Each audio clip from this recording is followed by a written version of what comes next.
అంటే నెల్లూరులో సమీ ఎవరో అందరికీ తెలుసు, కానీ స్టేట్లో అదేదో సినిమాలో నేను నేషనల్ ఇంటర్నేషనల్ అన్నట్టు బ్రదర్ సిరాజ్ని విమర్శించి సమీ హుసేని నేషనల్ ఇంటర్నేషనల్ అయిపోయాడు.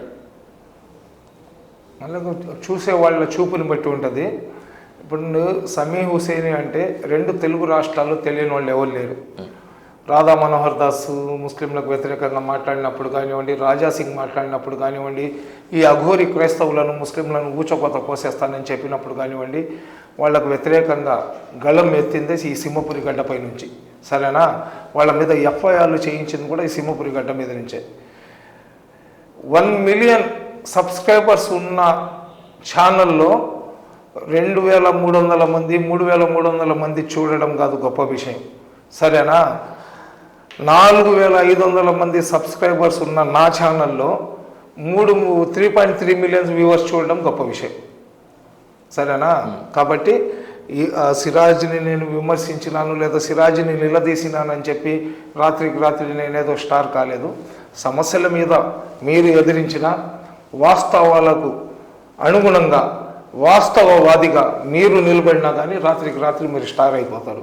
ఎందుకంటే అక్కడ ఇస్లాం ధర్మానికి అతను సబ్జెక్ట్ తెలిసిన వ్యక్తి ఆ విధంగా మాట్లాడడం అనేది నిజంగా నాకు చాలా మనసుకు బాధ అయింది. అతని ప్లేస్లో నా సొంత బిడ్డలున్నా నా సొంత అన్నదమ్ములు ఉన్నా కానీ దీనికన్నా ఎక్కువ నేను ఖండించేవాడిని. ఖచ్చితంగా వాళ్ళ మీద కేసు కూడా పెట్టేవాడిని. కానీ సిరాజ్ మీద నేను కేసు ఎందుకు పెట్టలేదంటే సిరాజ్ అనే వ్యక్తి మనకన్నా ఇస్లాం గురించి బాగా తెలుసు అతనికి. అయినా కానీ ఒక హిందూ ధర్మంలో నుంచి కన్వర్ట్ అయ్యి ముస్లింలాగా అయిన వ్యక్తి, ఇస్లాం ధర్మం కోసం ఎన్నో త్యాగాలు చేసిన వ్యక్తి అతను ఎందుకు ఆ విధంగా మాట్లాడాడు, అతను ఏదైనా రియలైజ్ అవుతాడేమో, ఈ వీడియోలన్నీ చూసిన తర్వాత పడతాడేమో, అతను మళ్ళీ క్షమాపణ అల్లా దగ్గర కోరుకుంటాడేమో అనే ఒక ఆలోచనతో వెయిట్ చేస్తున్నాను. నేను అదే అడగబోతున్నాను. ఘోరీ మీద కేసు పెడతానని ముందుకు వచ్చారు. ఎటువంటి కార్యక్రమాలు జరిగినా కూడా వ్యతిరేకంగా జరిగే వాళ్ళ మీద అంతా కేసులు పెడుతూ వచ్చారు. మరి మీ కమ్యూనిటీలోకి వచ్చాడని బ్రదర్ సిరాజ్ మీద మీరు కేసు పెట్టలేదా, లేదా బ్రదర్ సిరాజ్తో మీకు ఉండేటువంటి సన్నిహిత సంబంధం వల్ల పెట్టలేదా? అతను బ్రదర్ సిరాజ్ నాకు చెప్పాను కదా, 12-13 సంవత్సరాల నుంచి తెలుసు అతను సిరాజ్ రియలైజ్ అవుతాడనే వెయిట్ చేస్తున్నాను. అతను రియలైజ్ కాలేదనుకోండి, జరిగిన తప్పుకు అల్లా దగ్గర అతను క్షమాపణ కోరుకోలేదనుకోండి, ఖచ్చితంగా కంప్లైంట్ పెడతామండి. వేరే డౌటే లేదు. అలాగే ముస్లిం కమ్యూనిటీలో షియా ముస్లిమ్స్ సున్నీ ముస్లిమ్స్ ఉంటారని అంటారు. ఎవరు ఈ షియా ముస్లిమ్స్ అంటే ఎవరు, సున్నీ ముస్లిమ్స్ అంటే ఎవరు? ముస్లిం కమ్యూనిటీలో ఇలా డివైడ్ అవ్వడానికి కారణం 72 ఫిర్ఖే 73 ఫిర్ఖాలు ఇస్లాం ధర్మంలో ఉన్నాయండి.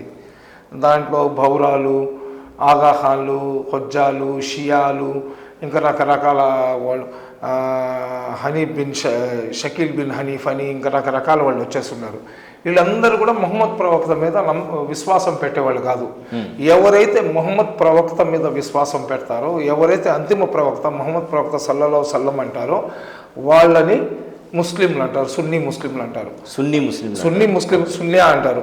అంటే దాంట్లో మళ్ళీ సున్నీల్లో మళ్ళీ జమాత్ ఉన్నాయి, తబ్లీగ్ అని, అహ్లే హదీస్ అని, జమాత్ ఇస్లామీ హింద్ అని, అవి మన అంతర్గతం. అందరూ కూడా మొహమ్మద్ ప్రవక్త మీద నమ్మకం విశ్వాసంతో ఉండేవాళ్ళే. ఎవరైతే మొహమ్మద్ ప్రవక్త కల్మా చదవారో they are not Muslims. Shia అనేవాళ్ళు మొహమ్మద్ ప్రవక్త అల్లుడు ఇమామి అలీ మీద వాళ్ళు ఈమాన్ తెస్తారు కాబట్టి వాళ్ళు షియా. వాళ్ళు అష్హదు లా ఇలాహా ఇల్లల్లాహ్ అంటారు, అల్లా ఒక్కడే అంటారు వాళ్ళు. కానీ అంతిమ ప్రవక్త మొహమ్మద్ సల్లల్లాహు అలైహి వసల్లం అనే దానికి వాళ్ళు నమ్మరు కాబట్టి వాళ్ళు ముస్లింలు కాదు. మేము ప్రవక్త సల్లల్లాహు అలైహి వసల్లం గారు అంతిమ ప్రవక్త, మా సర్వస్వం మా ప్రవక్త గారని మేము నమ్ముతాము కాబట్టి వీఆర్ ద ముస్లిమ్స్, ఇస్లాం ధర్మంలో ఉన్నవాళ్ళం మేము. సో ఇప్పుడు బ్రదర్ సిరాజు సున్నీ కింద 101% సున్నీ. అతను ప్రవక్త మీద విశ్వాసం పెట్టి ప్రవక్త పొగడ్తలు చాలా చేసినాడు, కానీ ఆ ఇంటర్వ్యూలో ఎందుకు అలా చేసినాడని అతను క్లారిఫికేషన్ ఇవ్వాలి. అతను ఇవ్వకపోతే మటుకు అతని మీద కేసు పెడతారు. రైట్.